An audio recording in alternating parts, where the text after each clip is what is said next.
आवारा पण 2 सिनेमा आला आणि माझ्या दिलातल्या 2 तारा वाजल्या. त्याच्यातून शब्द आले, "तो फिर आओ मुझको रुलाओ." जेव्हा नवीन मिसरूड फुटलं होतं, तेव्हा इम्रान असल्या फॉर्ममध्ये होता, की तुम्हाला मी सांगू शकत नाही सध्या. अख्खा बॉलिवूड एक तरफ आणि इम्रान हाशमी एक तरफ. असा राघव म्हणला होता, ती काय खोटं नव्हतं. गावातली पोरं जेव्हा नवीन-नवीन चायना मोबाईलमध्ये 4 स्पीकर घेऊन इम्रानच्या पिक्चरमधली गाणी वाजवीत हिंडायची, तेव्हा लय त्यांना शौक भारी वाटायचा. ज्या पोराकडे मोबाईल नव्हता ती पोरं रेडिओला पत्र लिहून त्याच्या गाण्याची फरमाईश करायची. तिथं येणाऱ्या सगळ्या पात्रात गाणी असायची इम्रानच्या पिक्चरमधली. आवारापणमध्ये शिवम पंडित काय होता आणि त्यानं काय केलं हे तुम्हाला ती पिक्चर बघावं लागेल. त्याच्यात जसं प्रेमासाठी कुर्बानी दिली होती तसंच आपल्या स्वतःची लव्ह स्टोरी इमॅजिन करून पोरांनी हातावर आवारापण गुंतून घेतलं होतं. पीक काळ होता तो इम्रान हाशमीचा. 14 ऑगस्टला आवारा पण 2 रिलीज झालाय. सध्या त्यानं एका दिवसात 37 कोटीची ओपनिंग मिळविली. सध्याच्या पिढीचा सैयारा रोमॅन्टिक पिक्चर वगैरे तसली नावं असलेल्या पिक्चरला महाग टाकीत बंपर कलेक्शन मिळविलंय. वरून तो फिरावं मुझको सतावं ह्या गाण्याचं क्रेज अजून कमी होताना दिसत नाही. आवारा पण 1 रिलीज झाला होता तेव्हा सनी देओलचा अपने सेम डेला रिलीज झाला होता. आज आवारा पण 2 रिलीज झालाय आणि त्याच दिवशी सनी देओलचा बटवारा बी रिलीज झालाय. परत 2009 नंतर सेम हिरो आपले आपले पिक्चर घेऊन समोर आल्यात. भारी कोइन्सिडन्स तर आहे भाई. पिक्चरची तिकीटं बघितलं तर 150 ते 300 मध्ये आहे ती. आपल्याला बघायचंय की दिलेल्या तिकिटाची वसुली आवारा पण 2 करून देतंय का नाही. का नुसतंच नॉस्टॅल्जिया म्हणून 2 तास 20 मिनिटं बोर व्हायचा धंदा तुमच्या नशिबाला येतोय. राम राम मंडळी, मी आहे गणेश आणि तुम्ही बघताय बोलबेडूचं स्पेशल एडिशन मापात पाप. सकाळ सकाळ जेव्हा आवारा पण 2 बघायला गेलो, मस्त एक सिंगल स्क्रीन गाठली. तिकीट काढलं, मध्ये गेलो. तिथं गंजलेल्या खुर्च्या होत्या. पिक्चर सुरू व्हायला टाईम होता. गर्दी भयानक होती. मी आपलं चहा प्यायला बाहेर गेलो.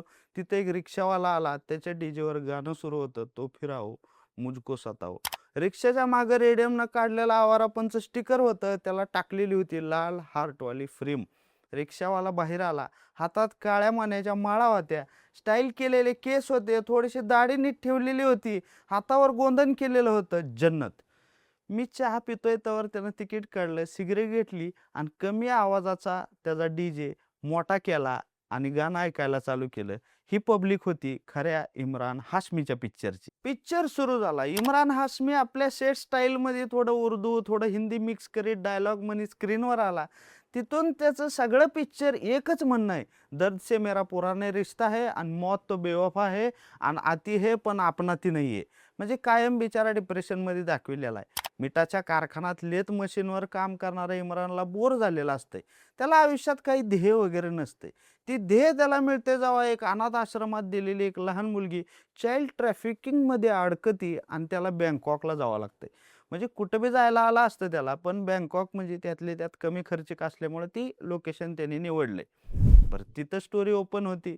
10 मिनिट विलनचा एवढा इंट्रो होतोय की वाटतंय की काय विलन आहे. त्याला 2 मिनिटात मारून टाकते ती. म्हणजे ती दुसरा विलन त्याला मारून टाकते. असं बजेट कमी असल्यानं बरीच मंडळी 1-2 सीन पुरती ठेवून त्याला सरळ-सरळ बाहेर पाठवून दिलेलं आहे. आपला जे मेन विलन आहे त्यानं बहुतेक नवाजुद्दीन सिद्दीकीकडे इंटर्नशिप करते. तिथं त्याला नीट शिकवीत बी नाही ती आणि बहुतेक खायला बी देत नाही ती. त्याला माँ का, बाप का, सबका बदला अख्खा पिक्चरमध्ये घेता येत नाही.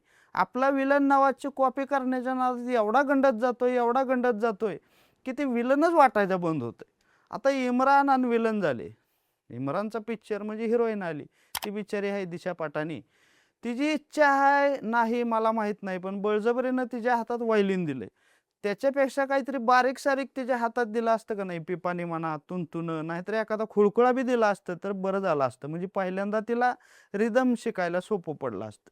तर सगळ्या पिक्चरमध्ये दिशा कशासाठी आहे, तर कोणी दुसऱ्याला बंदुकीनं मारायला गेलं तर तिथं तिनं मध्ये यायचं आणि म्हणायचं शूट मी.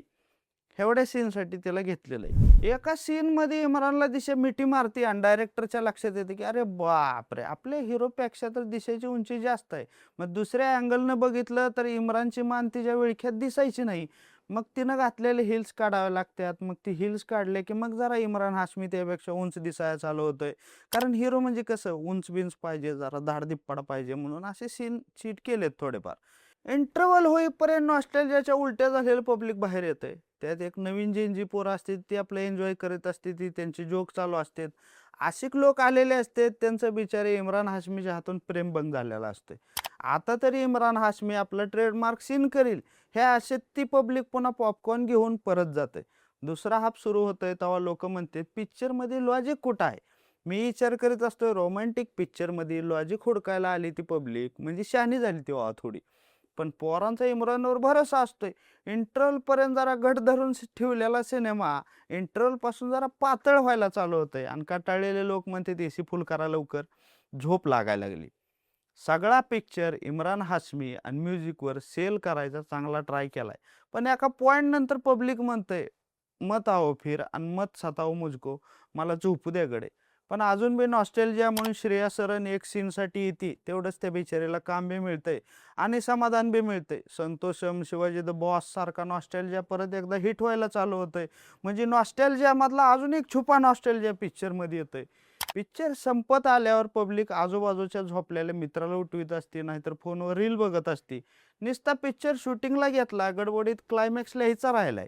मग त्या शूटिंगचं बजेट वाढवणी म्हणून जमतंय तसं क्लायमॅक्स उरकून घेतला. 1.5 वर्ष आधी तयार झालेला पिक्चर जर 2010ला रिलीज झाला असता तर चालला असता असं म्हणाय स्कोप आहे. सगळा पिक्चर म्हणजे इम्रान हाशमीच्या जीवावर तयार केलेली लव्ह स्टोरीची फिकी गुळवणी आहे फक्त. तुम्ही म्हणसाल मग जाऊ का नका बाई पिक्चर बघायला, तर जावा. पण जिथं तिकीट 100 नाही तर 150 आहे तिथं जावा, नाहीतर तेवढा पैसा वसूल पिक्चर नाही ही म्हणजे लक्षात ठेवा. बाकी तुम्हाला आवारा पण 2 कसा वाटला ते आम्हाला कॉमेंट करून सांगा आणि अशा व्हिडिओसाठी बोल व्हिडिओला सबस्क्राईब करायला विसरू नका.